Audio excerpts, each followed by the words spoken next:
કિંમતી જમીનનો હિસ્સો ધાક ધમકીથી પડાવી લેનાર આરોપીની આખરે પોલીસે ધરપકડ કરી લીધી છે।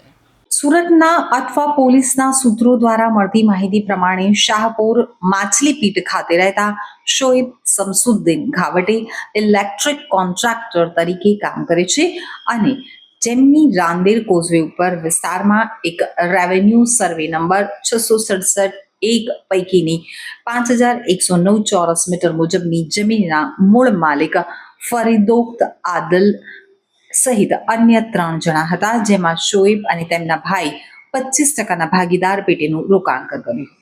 એ પછી ગત 2009 વર્ષમાં કોન્ટ્રાક્ટર શોએબને નાસિર રશીદ ખાન પઠાણ, મોહમ્મદ સાજિક ઉર્ફે સજ્જુ, ગુલામ મોહમ્મદ કોઠારીએ તેઓની ઓફિસે બોલાવ્યા હતા। જમીન અભારા નામે કરી દો તેમ કહી અને માર મારી અને ધમકી આપી હતી। તો બીજા દિવસે ફરીવાર શોએબ અને તેમના ભાઈએ ઓફિસ બોલાવી અને ₹41 લાખની રકમ આપી અને વકીલ દ્વારા સમજૂતી કરાર કરાવી લઈ અને બંને ભાઈઓની ધમકી આપી અને સહી, અંગૂઠા અને ફોટા મેળવી લઈને બળજબરીપૂર્વક જમીન પડાવી લીધી હતી।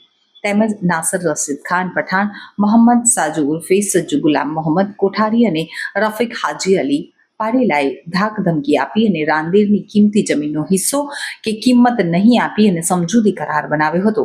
આ બનાવમાં પોલીસે નામચીન નાસિર સુરતી અને સજ્જુ કોઠારીની ધરપકડ કરી છે।